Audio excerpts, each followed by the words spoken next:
अपने उद्देश्यों की पूर्ति के लिए हम आंकड़ों को एकत्रित तो करते हैं, जिसको बोलते हैं आंकड़ों का संकलन या फिर समंकों का संकलन, जिसके लिए कई सारी विधियों का प्रयोग करते हैं। प्राथमिक डेटा होता है या द्वितीयक डेटा होता है, उसके लिए अलग अलग विधियों का प्रयोग करते हैं।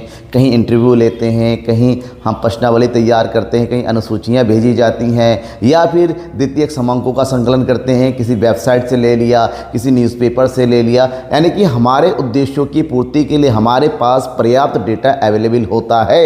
लेकिन सांख्यिकी के अंतर्गत हमेशा ये बात ध्यान में रखनी होती है कि जो डेटा हमारे सामने अवेलेबल है, जो हमारे पास है, उसको ऐसे ही 100% तरीके से हम यूज़ नहीं कर सकते, क्योंकि ये पूरी तरीके से शुद्ध तो नहीं हो सकता। तो करना क्या होता है, उसमें थोड़े चेंजेस करने होते हैं।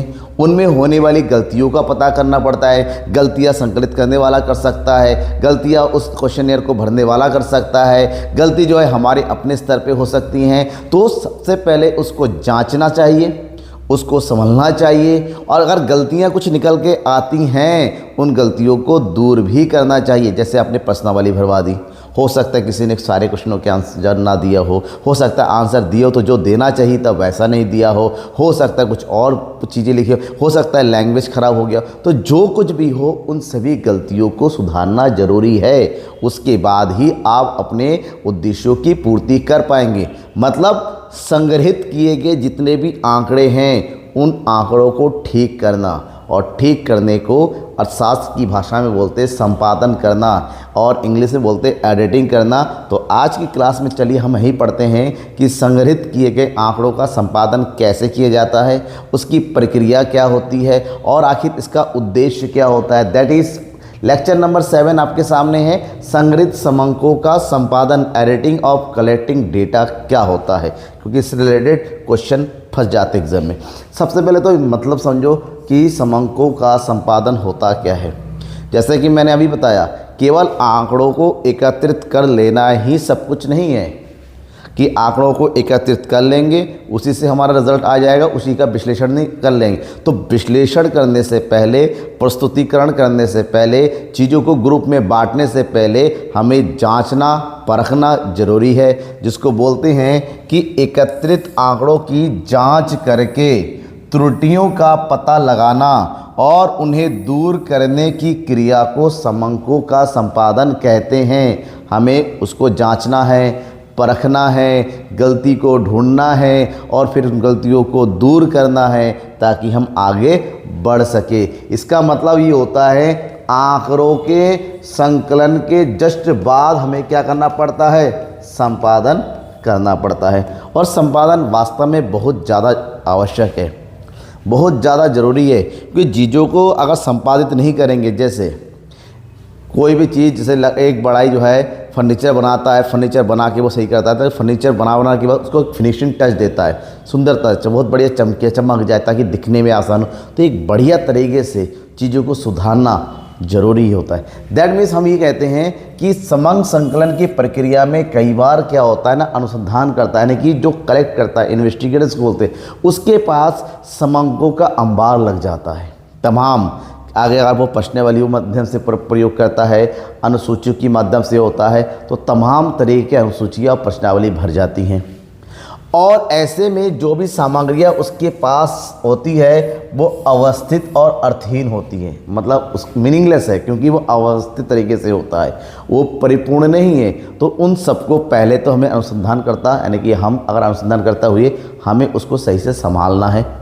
संभालने के बाद अनुसूचियाँ जो भी होती हैं कि जहाँ पर आंसर हमारे पास आए हैं, जिसके माध्यम से हमें सूचनाएं प्राप्त होती हैं, उनको जो सूचकों के द्वारा भरी जाती हैं, या फिर सूचक नहीं भर पाया तो उसको प्रगणक यानी कि इन्यूमरेटर भरता है। तो ऐसे में उसके अंदर होने वाली भूल या फिर गणना की जो त्रुटियाँ होती हैं उनका पता लगाया जाता है। मतलब प्रश्नावलियों को भेज दिया गया, प्रश्नावली हमारे पास आ गए, उसको एकत्रित किया, उसके बाद उसको पता किया कि प्रश्नावली में क्या गलतियां हुई। और इन सभी प्रोसेस के अंतर्गत, क्योंकि अगर हमारी त्रुटियों का पता नहीं करेंगे तो उसमें कई सारी परेशानियां, कई सारी त्रुटियां हो सकती हैं।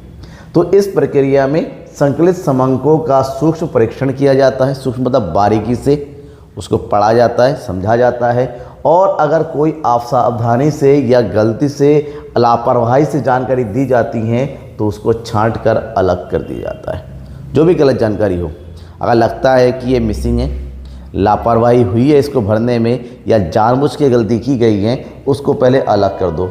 जो भी संकलित समंक है, एक समंक होगा, जो भी संकलित समंक है धैर्य और आलोचनात्मक दृष्टिकोण से सूक्ष्म मतलब आसानी से पेशेंस के साथ उसको आप क्या करेंगे, जांचेंगे, परखेंगे और उसके लिए उच्च स्तरीय कौशल की आवश्यकता होती है, ज्ञान की आवश्यकता होती है। अगर आपको समंकों का ज्ञान नहीं है, आपको उद्देश्यों का ज्ञान नहीं है, आपको ये पता नहीं चला कि उद्देश्यों के लिए किस प्रकार के समंक चाहिए, कैसे होने चाहिए, प्रश्नावली क्या होती है, कैसे भरी जाती है, इन सब का डिटेल नॉलेज की आवश्यकता होती है समंकों के संपादन करने के लिए, क्योंकि ये बहुत ही ज़्यादा क्रूसियस और इम्पॉर्टेंट जो है चरण है।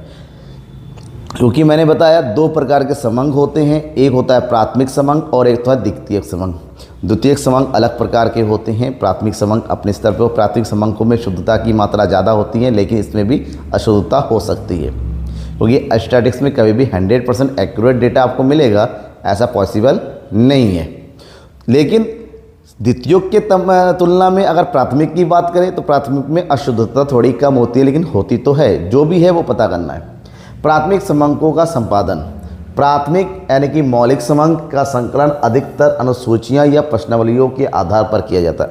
अगर प्रश्नावलियों के माध्यम से या अनुसूचियों के माध्यम से जानकारी इकट्ठा कर रहे हैं तो यहाँ पर प्रश्नावली अनुसूचियाँ या तो सूचकों यानी कि जो खुद जिसको जानकारी देनी है वो भरता है, या फिर परगणक भरता है। ऐसे में सूचक और परगणक दोनों ही जब जानकारी को भरते हैं तो उसमें अशुद्धियाँ, भूल और अनियमितताएं पाई जाती हैं। कई होता है, कोई भी भरे जानकारी भरेगा, लिखने में हो सकता है, समझ में नहीं हो सकता है कुछ लोग जानबूझ के गलती कर दे। जो भी हो, जब हमारे पास तथ्य आते हैं, तथ्य को देखते हैं तो देखते हैं कि उसमें कुछ गलतियां पाई गई हैं, तो इससे लापरवाही हो सकती है, भ्रम हो सकता है, उदासीनता हो सकती है। जैसे भी हो, उत्तर गलत होते हैं, अस्पष्ट होते हैं, बस उनको छांट के अलग कर देना है।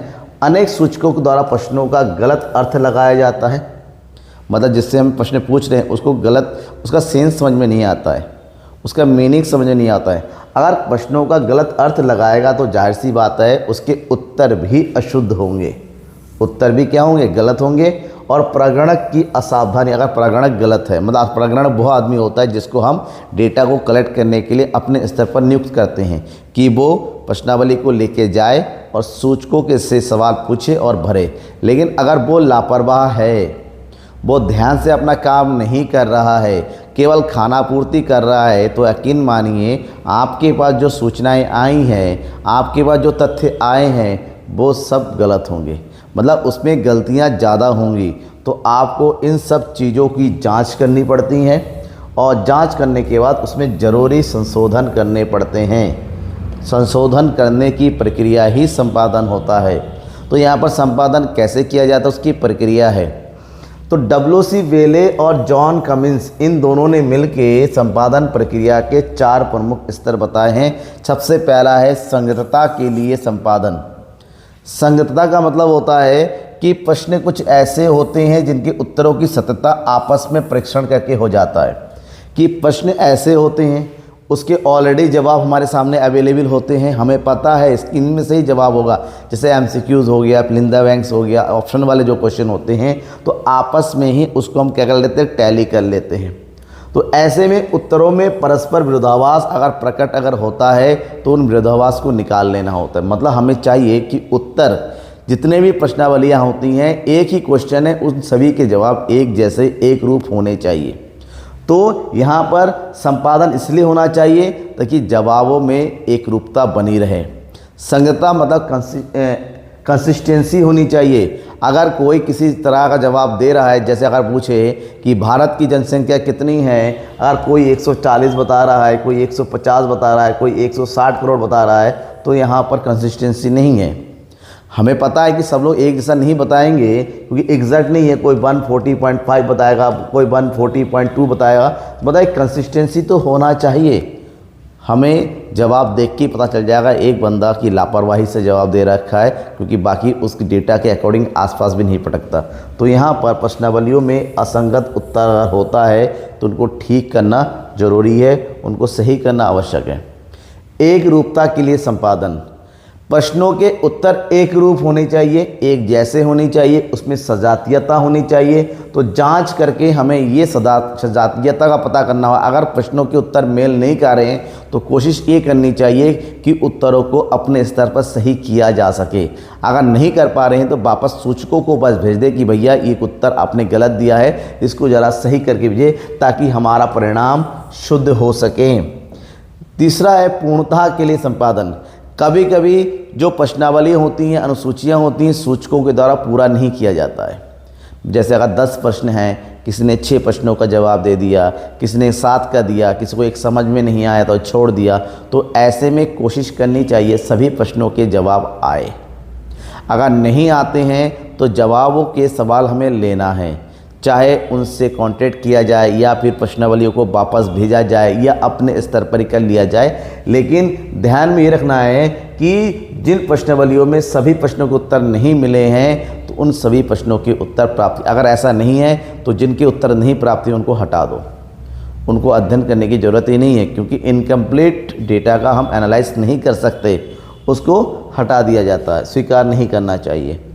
परिशुद्धता के लिए संपादन, परिशुद्धता यानी कि जो भी डेटा हमारे पास आ रहा है, क्योंकि हमें पता है कि 100% एक्यूरेसी तो नहीं भैया नहीं हो सकती, पॉसिबल नहीं है, लेकिन शुद्धता की मात्रा ज़्यादा होनी चाहिए। अशुद्धियाँ तभी कम होती हैं जब त्रुटियाँ कम हों, गलतियाँ कम हों, लोग सही तरीके से सही उद्देश्य के साथ जो है बिना लापरवाही के जो है जवाब देता है तब।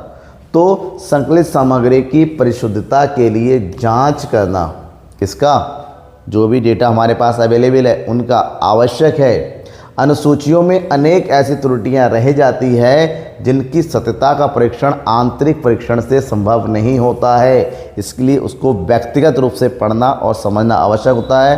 अनुसंधानकर्ता का विशेष कौशल एवं अनुभव ही उन्हें खोजने में सक्षम होता है। मतलब गलतियां कभी कभी डायरेक्टली देख के पता नहीं चलती हैं, लेकिन जो अनुसंधान करता होता है वो एक्सपीरियंस बंदा होता है, जानकार होता है, अपने कार्य का अनुभव होता है। तो ऐसे में वो इन गलतियों को निकालता है विश्लेषण के माध्यम से, अपने अनुभव के माध्यम से, फिर उन गलतियों को सुधारने के लिए अपने स्तर पर कार्य करता है। तो प्राथमिक समंकों का संकलन तो हो गया, प्राथमिक समंक जो प्रश्नावलियों के मध्य अलग। लेकिन अगर हम द्वितीयक समंकों का, देखिए यहाँ पर समर्थक लिखा हुआ है, सॉरी, तो यहाँ पर होगा समंकों का। द्वितीयक समंकों के संपादन की बात करते हैं, क्योंकि द्वितीयक समंक क्या होते हैं, ऐसे समंक जिसको किसी और ने अपने उद्देश्यों के पहले ही कलेक्ट किया होता है। तो द्वितीयक समंक किसी और ने कलेक्ट किया है, आपने खुद नहीं किया है, अपने स्तर पर नहीं हुआ है। तो ऐसे में द्वितीयक समंकों को अपने प्रयोग में लाने के लिए उसको पहले समझना, क्योंकि इसमें त्रुटियां का स्तर ज़्यादा होती हैं, इसमें बहुत ज़्यादा सावधानी बरतनी होती है कि क्या है, सही है, किसने किया था, कब किया था, कब एकत्र, तो तमाम तरह की सावधानियों का, और उसमें अगर कुछ गलतियां हैं उसको सुधारने के लिए आवश्यक है। संपादन द्वारा द्वितीयक समंकों की अशुद्धियों को, भूलों वो अनियमितताओं को पता लगाकर उनको दूर किया जा सकता है, ताकि उससे हम अपने उद्देश्यों की प्राप्ति कर सकें। ऐसे में अगर द्वितीयक समंकों की अगर हम बात करते हैं तो इसमें निम्नलिखित बातों को ध्यान में रखा जाता है। क्या कि द्वितीयक समंकों का उद्गम कैसे हो, मतलब यहाँ से ये समंक जो हमें उसका सोर्स क्या है, हमें कहाँ से ये समंक मिले हैं, ठीक है। दूसरा, द्वितीयक समंकों का संकलन कैसे हुआ है, द्वितीयक समंकों का संकलन कैसे हुआ है, इस बात का पता लगाना बहुत ही ज़्यादा आवश्यक है।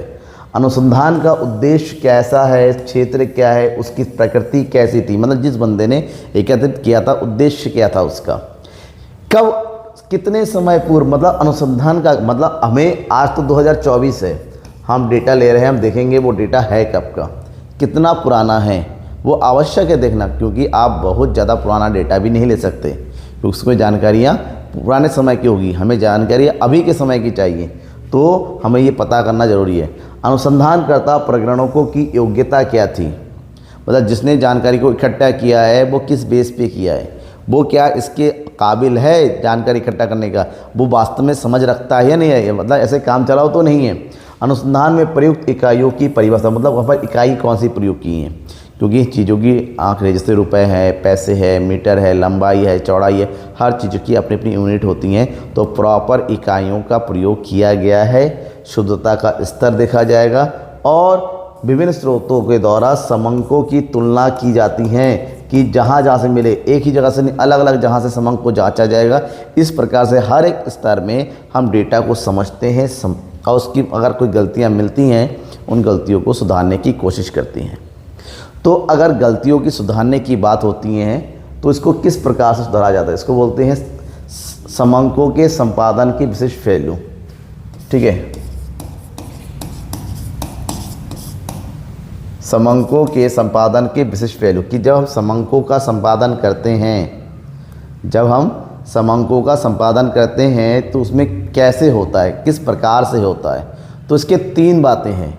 एक होता है परिशुद्धता होनी चाहिए, दूसरा होता है डेटा अगर वो पॉइंट में हो रहा है, डेटा समझ में नहीं आ रहा है, उसमें बड़े बड़े डिजिट हो रहा है, उसको उपसाधन या सन्निकटन, इसको अप्रॉक्सीमेशन बोलते हैं, अप्रॉक्स करना मतलब निकट मान में परिवर्तित करना। और सांख्यिकीय विभ्रम, विभ्रम का मतलब होता है यहाँ पर सांख्यिकीय विभ्रम, इसका मतलब होता है अगर जो चीज़ हमने सोचा और डेटा उसके अकॉर्डिंग नहीं है तो उसमें क्या अंतर है, इस चीज़ का पता लगाना। तो 3 बातें हैं जिसके अनुसार अनुशुद्धियों को हम ठीक करने की कोशिश करते हैं, जिसमें पहला पॉइंट है परिशुद्धता, एक्यूरेसी। ध्यान में ये रखना है कि सांख्यिकीय अनुसंधान में कभी भी हमें 100% परिशुद्ध डेटा नहीं मिल सकता। शुद्ध 100% होगा इसकी बात हम कर ही नहीं सकते, क्योंकि डेटा एक ऐसी चीज़ है जब भी आप कलेक्ट करेंगे कहीं ना कहीं थोड़ा तो चेंजेस होता ही है, कुछ ना कुछ गलतियां होती हैं। चाहे हम व्यवहारिक मानव ज्ञान की बात करते हैं, चाहे विज्ञान की बात करते हैं, चाहे अंतरिक्ष में रॉकेट की बात करते हैं, सूक्ष्म जीव विज्ञान की बात करते हैं, वास्तविक रूप में कहीं पर भी 100% जो है परिशुद्धता तो नहीं होती है। मतलब 100% वो एक्यूरेट होगा ऐसा बिल्कुल भी नहीं है। बॉडिंगटन ने कहा था कि कुछ भी पूर्ण नहीं है, कम से कम एक सांख्यिकीय अनुसंधान, क्योंकि सांख्यिकीय अनुसंधान में अनुमानों का प्रयोग ज़्यादा होता है। तो हमें ये कोशिश करनी चाहिए कि 100% डेटा ना मिले तो कोशिश ये करनी चाहिए कि भैया त्रुटियां कम से कम हो, गलतियां कम से कम हो, इस बात को ध्यान में रखना पड़ेगा। अगर हम 100% जो है शुद्धता की तरफ बढ़ते जाएंगे तो ये पॉसिबल नहीं हो पाएगा, गलत हो जाएगा। तो अनुसंधान को पर्याप्त करना चाहिए और प्रारंभिक अनुसंधान की कठिनाइयों और कमियों से अनुभव प्राप्त करके भविष्य में और अधिक शुद्ध प्राप्त कैसे, मतलब हमें ये कोशिश करना चाहिए कि अगर आज के समय में गलतियाँ आ रही हैं, जो आती हैं, कोशिश करनी चाहिए कि भविष्य में जब भी दूसरी बार डेटा कलेक्ट करें उसमें वो गलतियां ना हो। ये तो कर सकते हैं परिशुद्धता प्राप्त करने के लिए। दूसरा है उपसाधन या सन्निकटता। कभी कभी जो डेटा हमारे पास अवेलेबल होता है कुछ इस प्रकार से होता है जिसको समझना पॉसिबल नहीं है, इनको कैलकुलेट करने में परेशानी होती है। तो हम क्या करते हैं, जो भी संख्या हमारे पास अवेलेबल होते हैं उसको उपसाधित करते हैं। उपसाधित का मतलब होता है निकट मान में परिवर्तित करते हैं। मान लीजिए कोई संख्या में मिले 5, 9, 6, 4, 2, 9, 8 ये संख्या है। अब इसको पढ़ना है, भाई कौन आदमी पढ़ लेगा इसको सही तरीके से, कैलकुलेट कैसे करेंगे। तो ऐसे में ज़रूरी है कि इस संख्या को हम क्या करें, उपसाधित करें, मतलब निकट मान में बदले। किसमें, निकट मान में, अप्रॉक्सीमेट तरीके से लिखे ताकि आसानी से पढ़ सके, क्योंकि समझना ज़रूरी है भैया। डेटा 100% रिलायबल लिखेंगे ऐसा कौन भाई पढ़ लेगा, दिक्कत हो जाती है। अगर इसको हमने लिख दिया सिंपल 12.6 तो इजीली हो गया समझ में। अब 20 क्योंकि डेटा हमारा पॉइंट के बाद 5 है, 5 के बाद 9 है, जब डेटा 1 से ज़्यादा 5 से ज़्यादा होता है 1 जोड़ देते हैं तो यहाँ पर 6 आ गया, अप्रॉक्सीमेट हो गया, इजीली हो गया पढ़ना। क्योंकि दशमलव में, दशमलव को हटा नहीं सकते, दशमलव में रखेंगे, लेकिन इजी में भी तो लिख सकते हैं। तो बड़े डेटा को सिंपल में कन्वर्ट करके लिखना। जैसे हमारे पास डेटा है भारत की जनसंख्या जो है 1, 4, 9, 6, 7, 5, 8 इतनी है, ठीक है। भारत की जनसंख्या की बात करते हैं तो भारत की जनसंख्या अगर इतनी है तो कैसे पढ़ोगे, ठीक है, कि 1,49,00,000, तो सिंपल बोलते भारत की जनसंख्या 149 करोड़ है। ये पढ़ना आसान है इसकी तुलना में। तो जब डेटा को सन्निकट मतलब निकट मान के रूप में इजी वे में हम पढ़ा जाता है, लिखा जाता है, तो उसे संगृहीतता के नाम से जानते हैं और ये सांख्यिकी में खूब प्रयोग होता है इसका। अब इसके लिए कुछ सावधानी बरतनी पड़ती हैं। कैसे कि हमें इसका सीमित प्रयोग करना है, क्योंकि हम वास्तविक संख्या में परिवर्तित कर देते हैं। तो कोशिश करनी चाहिए कि ये सीमित रूप में प्रयोग हो, जहाँ जरूरी हो वहीं पर इसका प्रयोग करें। न्यूनतम अंक का की कोशिश ये करनी चाहिए कि डेटा को कम से कम छोटे से छोटे तरीके से बदलाव किया जा सके। मान लो अगर ये लिखा 989647, ठीक है, 9,89,000, इसको परिवर्तन करना है तो उसके ज़्यादा से ज़्यादा हम 9,89,650 लिख सकते हैं, या फिर 9,99,000 लिख सकते हैं। तो जहाँ तक ज़रूरी है कि जितना कम से कम परिवर्तन कर सके, निकट मान न्यूनतम संख्या में परिवर्तित करे, वही अवश्य जरूर सही रहेगा। पूर्ण निर्धारण, हमें किस सीमा तक संख्या में उत्पादन मतलब परिवर्तन करना है, उपसाधन करना है, कितना चेंज करना है, ये पहले ही आपको एक्सप्लेन करना होगा, पहले ही बताना होगा। आपके उद्देश्य पहले से स्पष्ट होने चाहिए कि भाई संख्या हमें दशमलव के 2 अंकों तक चाहिए, दशमलव के 3 अंकों तक चाहिए, तो उसके हिसाब से। और सबसे इम्पॉर्टेंट है अंतिम उत्पादन, अंतिम पर उत्पादन उपसाधन है। ये थोड़ा आज प्रिंटिंग मिस्टेक ज़्यादा हो गया, सॉरी। अंतिम पर उपसाधन किया जाए, मतलब ये होगा कि जब अंतिम स्तर, मतलब ये हो गया, मतलब बहुत सारे डेटा दे रखे, कहीं लिखा हुआ है 9 + 6.95 + 2.1967, तो हमें ये नहीं कि पहले हमने इसको क्या कर लिया 49 + 5 + 2 ये कर ले, तो ये गलत है। जब भी हमें संगृहीतता में निकट माने परिवर्तित करना है, पहले जोड़ घटाव गुणा भाग जो भी करना है वो कर लो, बाद में जो रिजल्ट आया उसको एक बार में एक्सपेरिमेंट करके लिख दो। मतलब जो भी उपसाधन या सन्निकटता होगी वो लास्ट स्तर पे होना चाहिए, सारे कैलकुलेशन करने के बाद होना चाहिए, ठीक है। अब तीसरा पॉइंट है सांख्यिकीय विभ्रम। विभ्रम का मतलब होता है थोड़ा सा भटकाव का होना, वेरिएशन का होना, अंतर का होना। ये एक ऐसी स्थिति होती है जहाँ पर जो वास्तविक मूल्य हमें प्राप्त होता है और उस मूल्य के बारे में हमने जो अनुमानित किया था, उन दोनों में जब अंतर होता है। फॉर एग्ज़ाम्पल, अगर मान लीजिए किसी क्लास में 50 बच्चे हैं और हमने लिख दिया 52, तो वास्तविक बच्चे 50 है और हमने लिखा 52, तो ये तो हमारी गलती है, ये गलती होगी, क्योंकि हमें पता था 50 बच्चे हैं, फिर भी अपने 52 लिखा। लेकिन आपको पता नहीं है सामने वाली क्लास में कितना है, पता ही नहीं है आपको। आपने कहा यार उस क्लास में मेरे ख्याल से शायद 45 बच्चे हैं, लेकिन जब आपने काउंट किया तो पता चला उस क्लास में 48 बच्चे हैं। ये अनुमानित मान था और ये तो अनुमान और वास्तविकता के बीच का जो अंतर होता है उसे ही हम क्या कहते हैं, विभ्रम बोलते हैं, ठीक है। अगर हमें पहले से पता होता कि इतने थे फिर भी गलत कर रहे हैं तो वो तो ये गलती है। लेकिन किसी चीज़ के पता ना होने के बाद उसके आसपास मान आना और जो डिफरेंस का हो जाना होता उसको बोलते हैं सांख्यिकीय विभ्रम। और सांख्यिकी में बहुत ज़्यादा चीज़ें अनुमान के आधार पर तय की जाती है और उसको देखा जाता है अनुमान हमने जो किया था और वास्तविकता जो है उसके बीच का अंतर कितना है, तो उस अंतर को कम करना ज़रूरी है। तो सांख्यिकीय विभ्रम यही है कि जो डेटा हमारे पास अवेलेबल है वास्तविकता से कितने नज़दीक है, ये देखा जाता है। प्रोफेसर कॉर्नर के अनुसार सांख्यिकीय अर्थ में विभ्रम अनुमानित मूल्य और वास्तविक अथवा आदर्श मूल्य जिसका शुद्धता के निर्धारण करना असंभव होगा अंतर मात्र है। हमें पता है वास्तविकता के नज़दीक तो हो सकता है, बहुत ज़्यादा 100% वैसा ही होगा ये पॉसिबल नहीं है। तो बीच का अंतर पता करना होता है कि कितना अंतर है, कितना हमारे बीच में डिफरेंस है। तो ये था हमारा कंप्लीट कि सांख्यिकीय समंकों का संपादन कैसे करेंगे, क्या स्तर होता है। कोई भी डाउट होता है किसी प्रकार से ज़रूर बताइएगा। तब तक के लिए थैंक यू एंड बाय।